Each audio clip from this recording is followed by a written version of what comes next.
Alrighty, guys. Hello and welcome to Chair League. I am your host, Jason. Joined once again, back from the dead. It is Plague. Thank you very much for joining me, man. Absolutely. I've always had fun casting with you, my man, and it's good to be back in the chair and doing it all over again. And it's good to start off the kickoff the new season here at Chair League. Yeah, it's going to be a lot of fun. We're actually going to be doing the draft in game here, so a little bit of a new thing going on now that I will have to reset all my setup here for. Here we go. Just make that a little smaller, and I think we'll be all good. But Infernal Shrines Plague. We're gonna be starting it off real strong with one of our favorite maps here in Heroes of the Storm in general, and yeah, can't wait.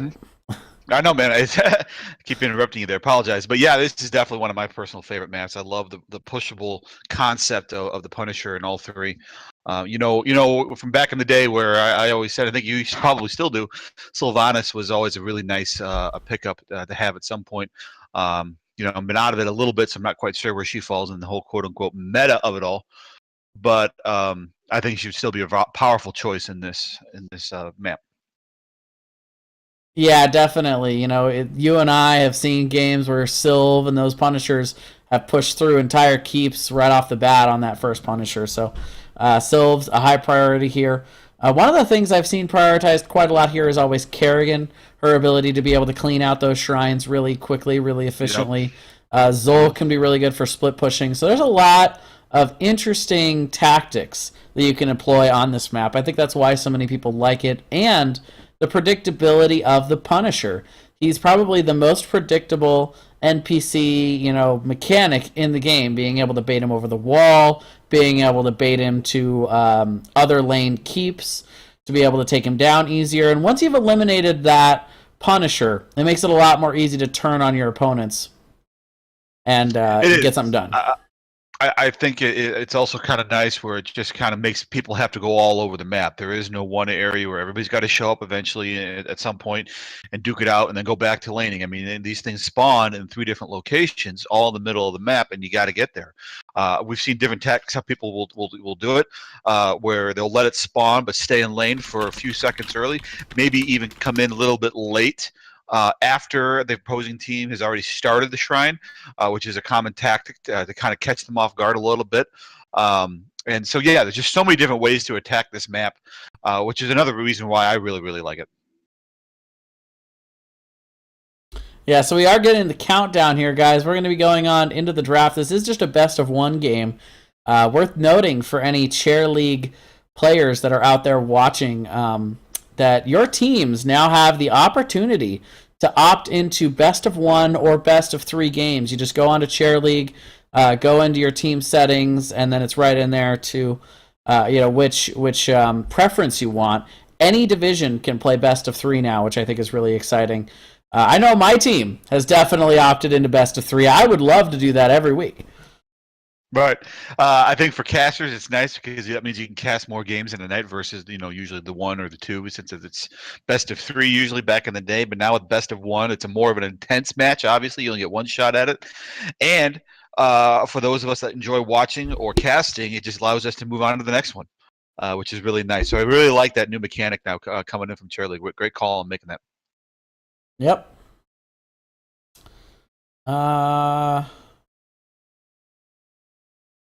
And we're still having issues with this draft nonsense. Yeah. Yeah, it looks like it. We might have to use the Chair League drafting tool is what I'm getting. Draft boss is at it again. Yeah, let's go ahead and do that. Well, since this is coming back to Chair League, so talk about your team there, Jay. How did you guys end up at the end of last? Oh, here it is. Oh, there we go. Oh, never mind. Saved yourself. Safe. All right. Well, that'll work. We'll get this rolling. God, Lord, that's loud. Holy buckets. Well, it's got to be able to get your attention, right? It is here. All right, so Infernal Shrines. First pick is going to go over to Honey Badgers of the Storm. I guess it would have been helpful if we had introduced our teams. We got nice, right? Honey Badgers of the Storm versus Illusion Esports. These are two new teams. Never heard of either of these teams before. So if they've played in previous chair league seasons, I apologize. My knowledge is not all the way there, but looks like we're getting everything loaded in here, and the suspense is building, Plague. The suspense. It is, with a long out delay here for banning.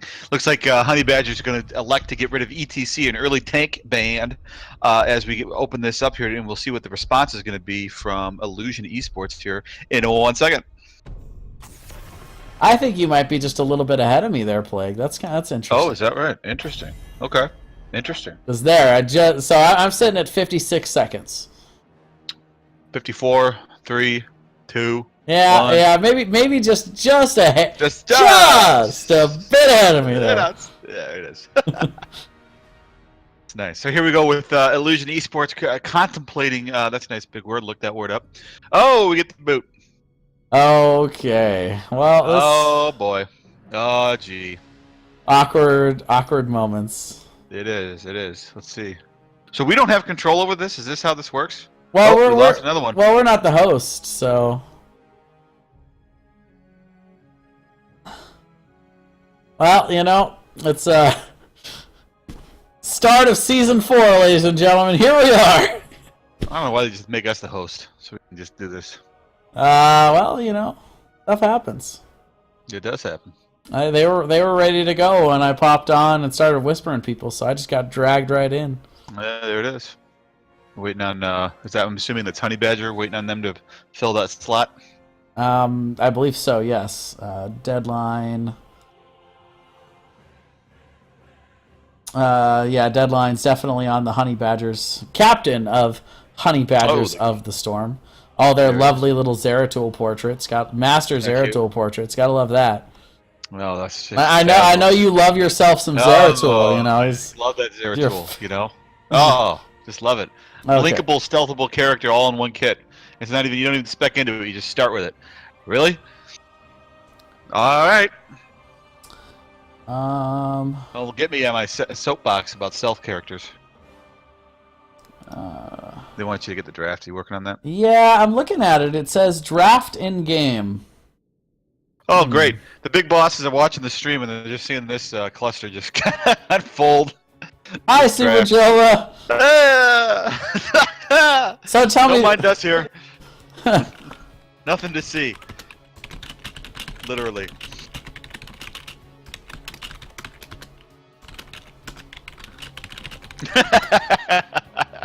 Nicely done, sir. Yeah, thanks. Get the music going. Well, here, why don't we tournament draft?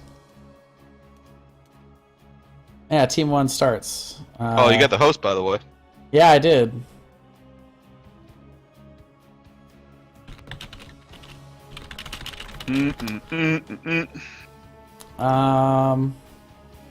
Yeah, it says tournament draft, so I think we're all good. And deadline, they need the first pick, so.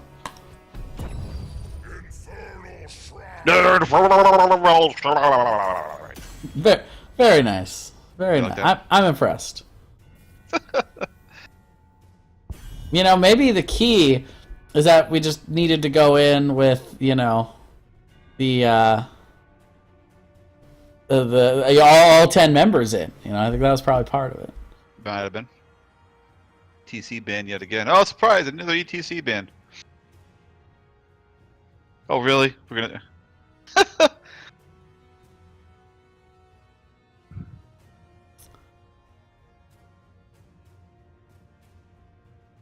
Up. So, what are you thinking? First picks for either team here. What do you think? Probably the highest priorities on this map have to be Ragnaros, Sylvanas.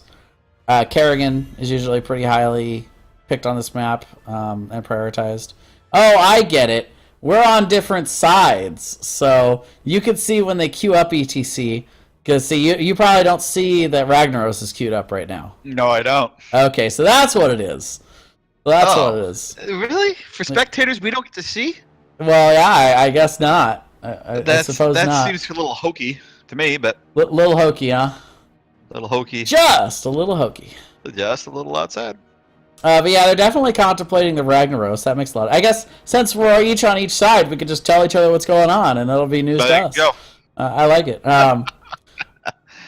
It is a minute delay, so I'm not worried about it giving anything away for anybody that's watching, which is nice. But I don't see any names, though. Do you see names? no, there are no names. But see, the bottom line here is that in this tournament draft style, you pick your heroes, and then at the end, it gives you like a 10 or 15-second window where you can swap them all up. So, Okay. so the names are irrelevant here. I guess so. So we got the Ragnaros band and we got an ETC band. Two obviously big, pretty powerful interrupter interrupter or a type of annoyance kind of pick band from ETC, and Ragnaros is absolutely with his late wave clear and potential ball of death and wave of death. Instantly taken out of this match in the first bands. Well, if I'm Honey Badgers right here, I am definitely picking up Sylvanas. Ragnaros being eliminated, that is really the one and only counter in the game to Sylvanas. When you have Ragnaros and Sylv is going to siege on a structure, Ragnaros can assume that structure and really negate the idea of Sylvanas shutting it down. So with Rag off the table, that would be my first pick. But they are going to go with the Malfurion. There are a lot of good things to say about Malfurion on this map.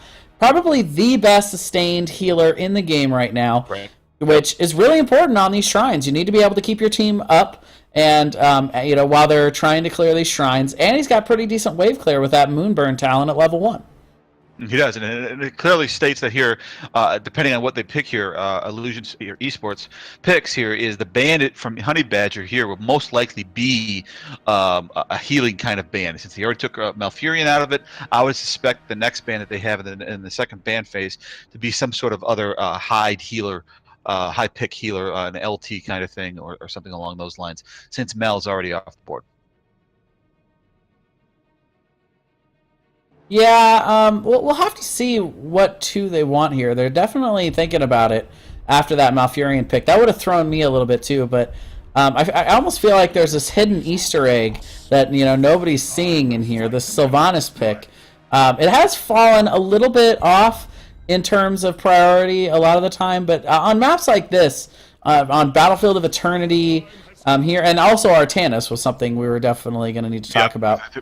Mm-hmm. But very, very good. They do pick a couple of good wave clear heroes. Dahaka does have really, really good wave clear. Rhaegar with that Lightning Bond talent at 1 can have a lot of solid wave clear on these objectives. But Artanis with those swaps, also a really good pairing with Malfurion. If Malfurion, as a support player, can track where Artanis is going to go when that swap hits, Artanis can swap somebody into the roots, which can be a really strong CC combo. And his ultimate, his beam, can instantly take somebody out of a Punisher or an Altar area. And some of those areas can be a little bit tight, so that's some nice extra damage as that person is trying to avoid that beam that possibly other team members will be taking damage on well. So that's a really good kind of like cancel type pick in an Artanis. And then, as we see, they're going to get the Kel'Thas, which is, we all know, has amazing wave clear, has a very high DPS potential, can pretty much own a match if played correctly. So it's really two top good picks there. And I love, like you said, I love the KT pick here. These kind of objectives here on Infernal Shrines force your teams to come in and team fight. KT needs that. A lot of KTs nowadays like to go with the Q build, go for those stacks, but you have to have team fight based objectives for that to really work. KT doesn't really work on a map like Blackheart's Bay, where you never have to go fight the other team, and he never really has an opportunity to get stacks. But there's all kinds of little crevices and hidey holes that KT can go to and can still just throw out those Qs, get a lot of wave clear on these shrines, and pick up a lot of the minions, and get stacks. And we do see the Diablo band coming from the side of Illusion Esports.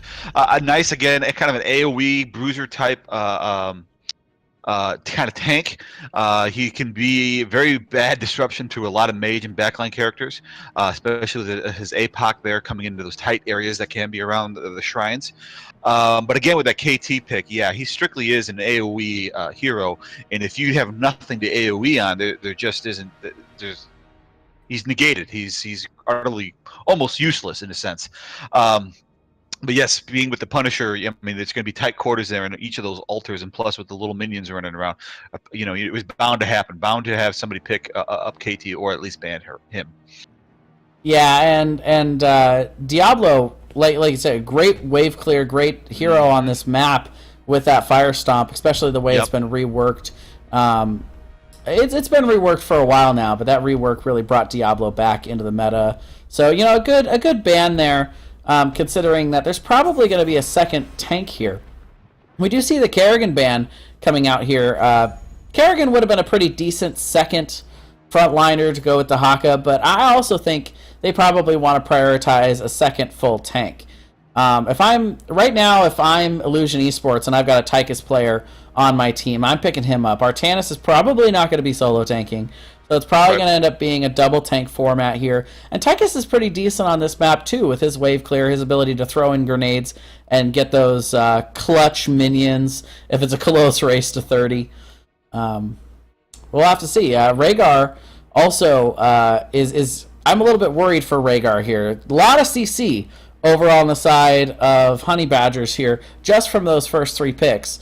And he's gonna be the target, with Ancestral Healing being available on the Rhaegar, assuming that they're not going for a Bloodlust comp.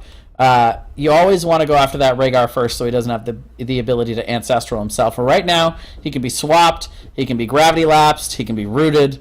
And he's going to be the focal point. But there's the Tychus. Tychus, yep, and a Muradin as well. Yep, and they pick up the Tychus because they also were planning on going with a double tank format here. So Tychus with that percentage damage is going to be pressuring Honey Badgers here into not picking another tank. Personally, I probably wouldn't go with another tank. The only one I can really think of full tank that I think would be decent here would be Johanna, and I don't think you're really getting a whole lot out of her in this pick. I would probably go with a bruiser. It's kind of makes it a double bruiser because Arthas is not a great solo tank, but something like a Thrall, something that really makes your CC comp a little bit stronger than it already is, that adds a little bit to it. Maybe an Alarak, something that just combos well with it. Like you said, Artanis doesn't solo well. I mean, we haven't seen Sonya picked up. She's still pretty good, especially in this map. But I don't know if they're going to pick up a true straight bruiser like her. But yeah, I think you're right. The only really we do see a variant, and there's the Sylvanas coming out. Okay. At long last, somebody finds that Easter egg. How would you build variant on this map? So with this. Most people have been going Taunt variant. I think Taunt variant is the most capable of the variant builds in competitive play. It does kind of feed into the Tychus, though, doesn't it? Just a little bit. It does. So they do have the opportunity to also go with a more CC heavy variant build. The with the stun on the charge at level 4, and then the Colossal Smash could be good for wiping somebody off the map, like a Rhaegar right after he gets swapped. So they have a couple of options here. But if I'm Honey Badgers, I'm going to go with the way their name says, their namesake here, of being super aggressive and just trying to chew my opponent's face off. And that would suggest one of the DPS variant specs to go in after that swap occurs. Being able to disrupt them. And taking a look at these two teams and how they're built right now, if you had to give it to somebody, I guess I would say Honey Badger because of the CC chain that they can dish out on Illusion Esports, if they can time that right, it would be an epic proportion about the amount of CC that this team has to offer Illusion Esports. However, I do like Illusion Esports is kind of sort of sustained with the Muradin, the Haka picks, and then the really nice DPS and mobility that Falstead brings, and then Tychus can bring, especially with a drill kind of an ult when you can plop down on an altar to add in that added DPS. Yeah, I agree. I'm definitely going with Honey Badgers here, but Illusion Esports does have a nice couple things about their comp. First of all, they've got Air Muradin and Ground Muradin. You can't argue against that. But they do have 2 globals on their side, which is going to be a really big advantage for them in the rotational game, being able to soak, being able to get some extra stuff going. But we are loading in here onto Infernal Shrines. First match of the season here in Chair League. This is going to be a Division 2 match, and on the left we have your blue team. It is going to be Deadline, team captain on the Varian. Nice Marmot is going to be playing Malfurion. Raja is going to be playing Sylvanas. Diamond Kings on Kael'thas, and Finker Laws on Artanis. These are the Honey Badgers of the Storm. Here we go with Illusion Esports in the red shorts. We got Kozer on Muradin, a Captain Murmask on Dahaka, Infafox on Tychus, and McCann Mogul on Falstead, and Zeratul on Rhaegar. Well, that's just confusing. Though Zeratul being on Rhaegar is kind of it kind of makes sense. We're doing a little dance here in mid, as most teams try to do here. Not much. Rhaegar seems to be down a bot lane, having nothing of it. A little poking going on with Mogul there with his little hammer throw. Well, he's trying to get a little bit of stacks going with Seasoned Marksman, so he's trying to push the enemy team off here so they can get this quick clear, and he can go ahead and rotate the charge. The dash comes out there from Artanis, but the swap is a little bit late to try and get anybody back. But and the dwarf toss out there should prevent Diamond Kings from getting that stack off of Muradin. And there it is. The swap will actually hit this time, but the follow-up on Muradin, unfortunately, didn't quite get to the correct dwarf. But we do see the root dodge there also by the dwarf toss. So nice job by Kozer getting in the way of that swap, preventing Artanis from getting a combo out onto Falstad. It is. I'm not quite sure what they're trying to do. Is Zeratul kind of playing a roaming Rhaegar, but it looks like now Falstad is coming down to bot lane here on an undetected, but now detected Varian. And he could be in trouble here. And Deadline is going to be taken down by that grenade. Very nice rotation and gank there for the side of Illusion Esports. Getting first blood here, Plague. It is, and I don't know if Varian had his shield on cooldown there, but you would have thought that would have popped at some point, but maybe that was on cooldown. But we are seeing the first ulta come up all the way up here in top lane. Air Muradin doing what Air Muradin does, getting up there with his global mount, and we're getting set up here for the altars. And they are instantly going to start this. Is the side of Illusion Esports. They have outplayed their opponents just a little bit in the rotation game here. They do have so far. Yep, they do the evasion right here. And Falstad coming out, kind of just laying in the weeds, see what he can see. But we'll see how this works out. Yeah, Honey Badgers have to be a little bit careful here. They do have they are down the level 4 talent tier, but right now it looks like Illusion Esports are just trying to get into position here. They are ready to kind of come out of the mist here. The tongue is going to miss, but the nice swap there by Finkerlaws is going to be able to at least pressure Falstad back for the moment. They are going to be able to pick up level 4, and all of a sudden this is going to be an even fight. There it is here. We are starting to all get into the Alta here. Both teams working their way into the Alta here. Dahaka getting a little bit low. But we are still getting a fight here on Artanis, and he looks like he is going to go down with the bomb. There it went. A nice grenade there from Infofox. Yeah, and the pressure coming in here from Illusion Esports has just been incredible. They have been able to push them back every time they've come in on this altar to try and contest the charge in. They're going to deal a little bit of damage to Falstad here, but it's not going to be enough to really do a whole lot. He's just going to back up for a moment and take a breather as they continue to pressure this top. At the very least, they are definitely going to pick up this first Punisher, and it is going to be an Arcane Punisher here, Plague. It is. It looks like Varian's already getting down to bot lane to get some kind of soak back. Falstead is now back in mid lane, working on the mid lane soak, and we are going to see the Punisher push, Arcane Punisher push in top lane. And Dahaka also going to the bottom, so right away, Illusion Esports doing a nice job of understanding what their comp's able to do with these globals, getting the superior soak, almost a full level lead at this point. They aren't going to get a whole lot done in this top lane, but you know, they're not the ones with Sylvanas here, Plague. They're not looking to get maximum effort out here on this top lane to start this out. Honey Badgers did a nice job on that Arcane Punisher. Arcane Punisher usually can be pretty devastating, but only a tower went down and very minimal damage to the big tower. But still, tower and cannon. Right, yeah, the cannon going down there, but not much else. They get the cannon and the wall. They do get the well, which can be a really big deal later in the game here in this top lane, but we do see a little bit of pressure coming out here for the side of Honey Badgers. They are going to go ahead and counter pressure. Is looking for a Sylvanas, waiting, laying in the weeds here, seeing what he can see. We'll see if we're going to see it come up here. Dahaka coming up right now in top lane as well. Here it comes. And they are going to look for it. The Haunting Wave has been used, the stun, the tongue, and there it is. Got her. She gone.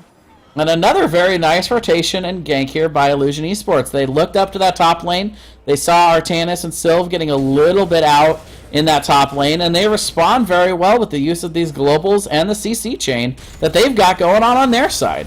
They did real nice rotations here. I mean, you said it twice already, but you know, the rotation coming from the side of Illusion Esports is very, very well coordinated here, and like you said, recognizing that Sylvanas, who is generally very squishy, was getting slightly out of position, and it was really, really well done. And Deadline's going to have to back up here as Falstad in this bottom lane, getting some amazing pressure out. Has actually gotten the wall and one of these turrets in the bottom, and is going to force Deadline to actually have to be back for health as this middle shrine is about to activate. It is, and KT coming on down, trying to get a stun off on him on Falstead, but to none, and they are going to get this cannon before the altar comes up. So right away we see yet again Lightning Bond on Rhaegar here. But it does look like they're about ready to pick up level 10 Spike. They're getting really close, so they're going to be a little bit patient here. They're going to take a small lead, but we're probably going to see them back the heck out of here with a 5-man rotation, at least long enough for these global heroes to be able to get them level 10 for the side of Illusion Esports. It is. They're about to get it right here in about a couple of seconds here. If somebody would soak and look like Falstead is going to stay down there and try to soak all the way to 10. KT now recognizing that and coming out in lane, trying to get some kind of lane presence. But Zeratul on Rhaegar is kind of counteracting that. Yeah, level 10s have been picked up. Level 10s, yep. And Diamond King's in a lot of trouble. He's going to get killed. And let's take a look. I don't think he had it. Yeah, he did not have a stack, so that's going to be Convection reset here. Rhaegar taking Ancestral Healing, a Gust for Falstead. Commander Odin, interesting, that drill. For Infrafox, and Isolation for Captain Murmask, and Avatar for Kozer. Yeah, no real surprises here for the side of those. You know, Odin is actually really coming to its own lately. I think. Yeah, I agree, but I especially like drill in this kind of area. But yeah, so you're right. Odin is definitely a very, very nice alternative to drill. And Illusion Esports doing a nice job of realizing the advantage that they had, and that a nice swap out there on Kozer. But ultimately, it does actually look like that's going to get completely annihilated, deleted off the map here. And this is going to be a full court press. All 5 members are going to be in the mid lane pushing with this Punisher, and they are going straight to this mid fort. They are here, you know, the swap coming from Artanis. I don't know if that was really advisable, especially you're trying to do it on a Murder who will just leap out of the way, and then ultimately that's what led to his death. Should get another crack at it here before the match goes, but we'll see how this rolls here. Ooh, Sylvanas getting caught out a little bit, but no follow-up there, as it looks like Illusion Esports is going to take Honey Badger's Bruisers. Yeah, a really nicely timed camp there in the top lane as well, which actually was what pulled KT away from that team fight. Would have been nice to have the KT poke ability here, but Falstad's got to be careful. The swap is actually going to be missed there by Finkler.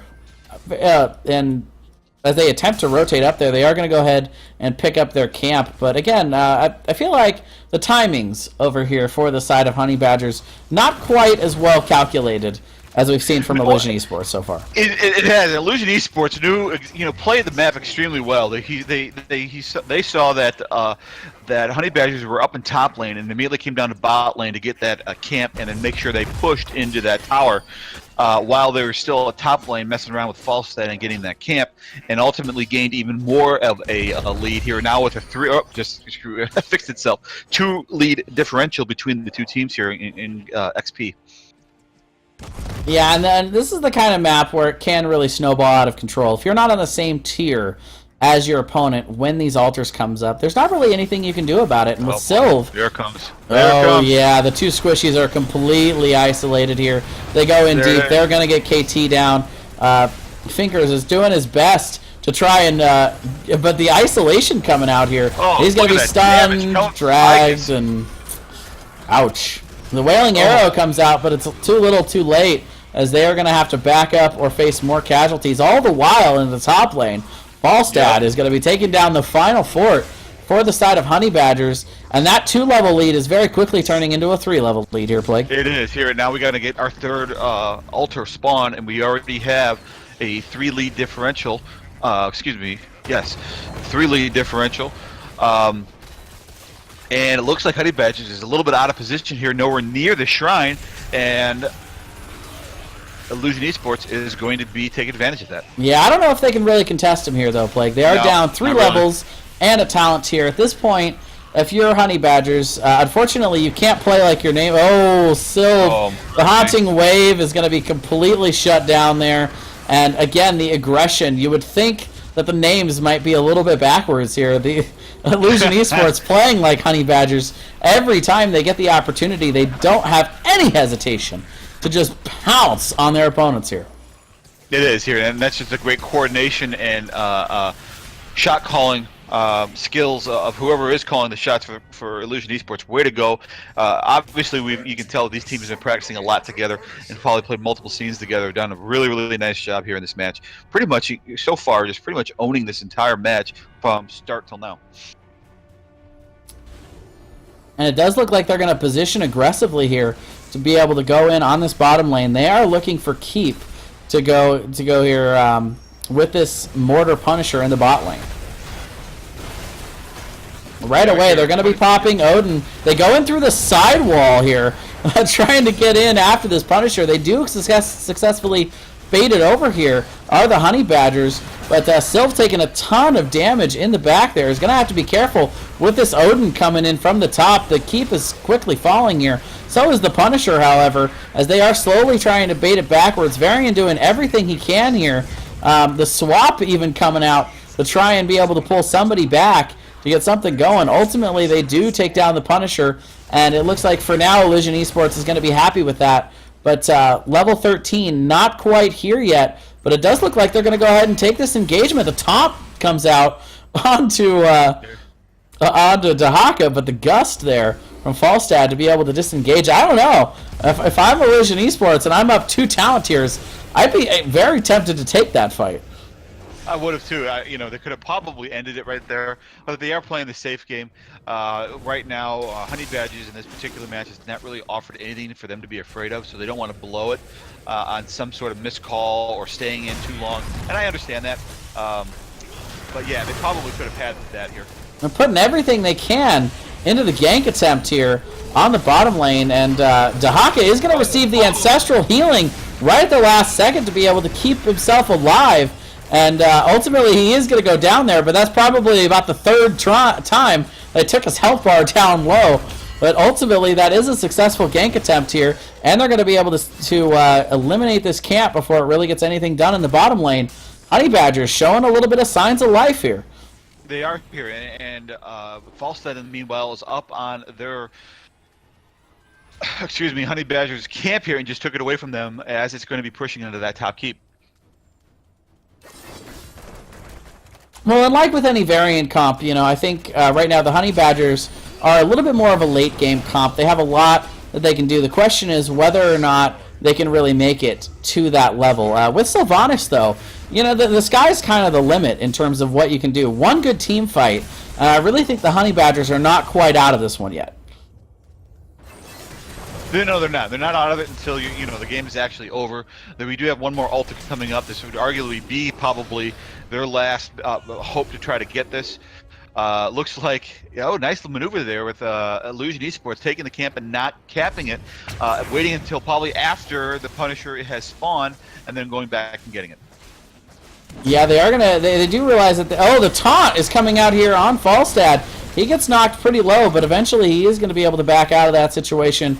And the well, one big thing that we don't talk about enough here is the effect that this well may have. The swap is going to miss there on Dahaka, but they do have their healing well up in the top lane here, along with a fort that they can really fall back to if needs be. Right. Right. But right now, it's a game of 16, trying to get out picks. If they can find one person isolated, they'll take that. But right now, Honey Badgers needs to be very patient with forcing this fight and try to not engage them completely, because that could end up being ugly. It does look like Falstad trying to position. The swap's just a little bit late. The Wailing Arrow, and they are going to be gusted back out of the situation with the Haka super low. But they're willing to fight it. They realize this could be their last chance. They're going to go in with that silence, or with that blind there. But ultimately, they are being pressed back pretty hard here. They're getting very low. The Ancestral is going to come out. Perfect timing there onto Falstad. And all of a sudden, Honey Badgers find themselves on the back line. Double swap coming in. And Artanis is going to fall. Dahaka goes down. Varian falls. And all of a sudden, they are on the chase here. Falstad's going to fly in. And it's going to try to get a little bit more aggression out. And two more will fall. A 1-for-4 exchange here, Plague. That's what you get when you fight down that 16 talent tier. It is, and they try their best to try to make something happen there. And that, you could talk about if they tried to force an issue here or not, but they were at almost practically desperation mode and trying to make something happen here. I thought when Dahaka was going down that that was their opportunity, but then immediately after that, Varian and Artanis just kicked the bucket, and that was the end of it.